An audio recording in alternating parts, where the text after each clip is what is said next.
how to set up eSIM on iPhone. Hey everyone, welcome back to the channel. If you are new here, don't forget to hit the subscribe button and turn on the notification bell to not miss any update.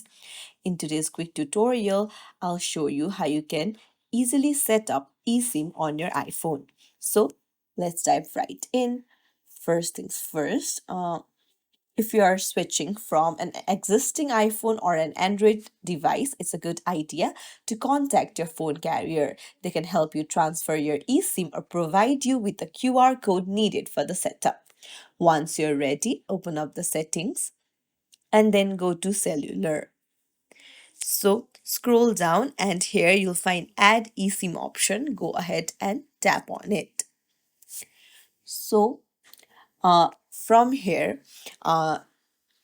you'll need to either choose transfer from nearby iPhone if you have iPhone device, or you can even use the QR code sent by your carrier.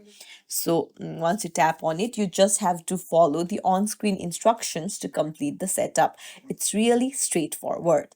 And that's it. If you found this tutorial helpful, please give it a thumbs up and subscribe for more tech tips and tricks. Thank you for watching. See you in the next video.